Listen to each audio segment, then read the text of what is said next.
এই রাখো রাখো রাখো। স্যার নামেন। স্যার আজকে তো ঈদ, টাকাটা একটু বাড়ায় দিন।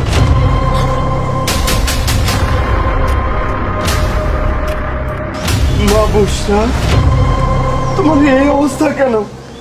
আজকে ঈদের দিন আর তুমি ভ্যান চালাচ্ছ, সমস্যা কি? তোমার দাদু ভাই কোথায়, তোমার মা কোথায়? বাবা ভ্যান চালাবো না তো কি করবো জানো বাবা, দাদু না অনেক অসুস্থ, তার ওষুধ কিনতে হয়, আর মা তো আমাদের বাড়ি থেকে বাইক করে দিছে।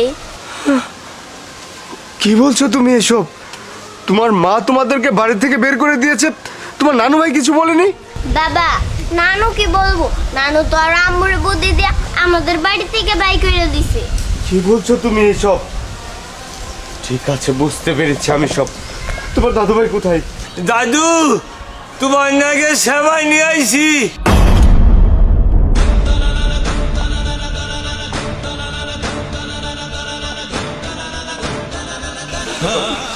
দাদু, তোর নাকি সেবা নিয়ে আইছি। খা খা দাদু, খা। বাবা, বাবা, রাসে তুই বাবা বিদেশ থেকে কর জানি। বাবা তোমার এই অবস্থা কেন? কি হয়েছে তোমার? বাবা আর কইস না, তুই বিদেশ থেকে পর থেকে তোর বউ তোর মেয়েরা আর আমার দেখতে পারে না, সারা দিন খালি কাজ কাম করে। আজকে ঈদের দিন কইছি যে আমার ওষুধ কিনে দাও, বউ আমার ওষুধ কিনে দেয় নাই। এই কথা হইলে আমার দাদু ভ্যান গাড়ি চালায় আমার থেকে ওষুধ দিয়েছে। সকালে একটু সবাই খাবার চাইছে, এইটা তোর বয়ে দেয় নাই। আমার দাদু লাইকে আমি মানুষের বাড়ি থেকে সবাই চাইয়ে নিয়েছি। বাবা করো বাবা, চুপ করো। বিদেশে থেকে এত কষ্ট করে টাকা পাঠিয়েছি, আর দেশে তোমাদের এই অবস্থা যদি জানতাম তাহলে জীবনেও দেশে আসতাম না। তবে এর শেষ আমি দেখেই ছাড়বো। চলো আমার সাথে, চলো। কে পাক করছে সময়টা? কি আর করবে, আমি করেছি। সেই মজা হয়েছে আমার বড় বেবিটা, আমার আদরের বেবিটা। তোর উপর আমি একটু বেজার হয়েছি। ঈদের মার্কেটটা আমি ঠিক আলো করা পারি নাই। তুই জামাই বাবাজের কাছে টেহা নিবি বান্ডিলে বান্ডিলে, এই কটা টেহা নিছিস কা? হ্যাঁ, পরের পোলা চাপ দিয়ে টেহা নিবি, চাপ দিয়া। হ, মা একদম ঠিক কথাই কইছে।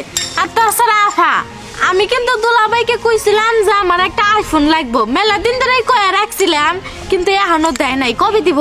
আরে রাখ তো, আইফোন তো পাবি, এত চিন্তা কেন করছিস? তোর দুলাভাইকে আমি বলে রেখেছি, বলেছি সামনের মাসে পাঠাবে। আর মা শপিং এর টাকা তোকে কম দিয়েছে, 50,000 টাকা দিয়েছে। 50,000 টেহা টেহা হইলো, 1 লক্ষ টেহা নিবি। আমার যদি খালি 50,000 টেহা দিতে আমি খুশি হইতাম, মন ভরে মার্কেটটা করতে পারতাম। দাঁড়ান!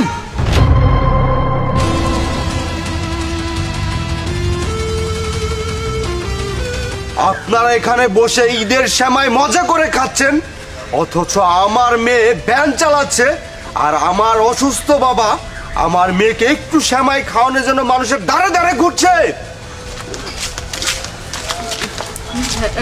রাসেল, তুমি কখন বিদেশ থেকে আসলে? জামাই বাবাজি, তুমি আমার কেন ফোন দিলা না? এয়ারপোর্টে গেতাম আমি নিজে।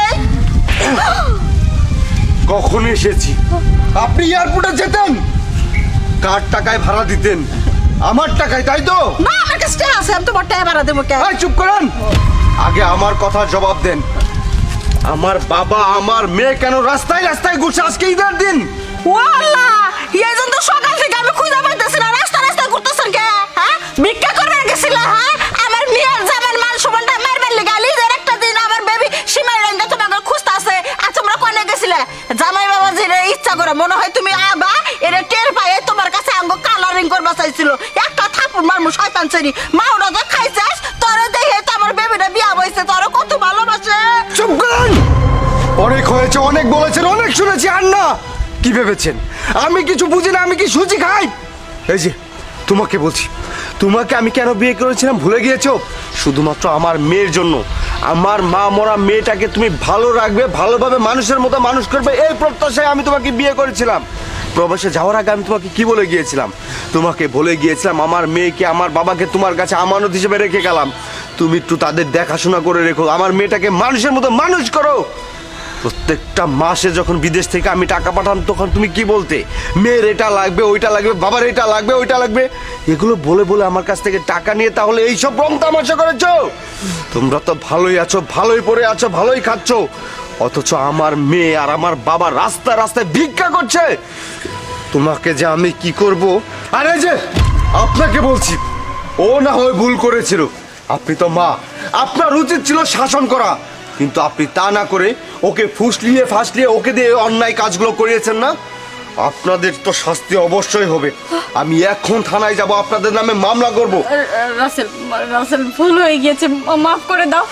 আমি আর কোনোদিন মায়ের কথা শুনবো না, বিশ্বাস করো, আমার ভুল হয়েছে। আমার বেবির দোষ না, সব দোষ আমার। আমার বেবির এই সংসার থেকে খেদাই দিও না। বাহ, ভালো, নিজেরা নিজেদের দোষ স্বীকার করছেন, এটা একটা ভালো গুণ। পুলিশের কাছে এই দোষগুলো স্বীকার করবেন। বাবা চলো। আরে বাবা, সব কিছু তোমার জন্য হয়েছে। রাসেল তো খেপে আছে, পুলিশের বাপ তো খাওয়াইব। তুই জাগে প্রেম করছিলি না, ওই সারা লগে বাইকে বিদেশ জায়গা আর আঙ্গ বাইতে পুলিশ আইলে গেলাম, আমরা কয়ে দেবো আমরা মেয়েরা খুঁজে পাচ্ছি না, অতি কটা জন আটকা লাগছে, এটা উল্টা বুঝতে পারবো না আমি পুলিশকে। যা যা দূরে জায়গা ছাড়া চল চল।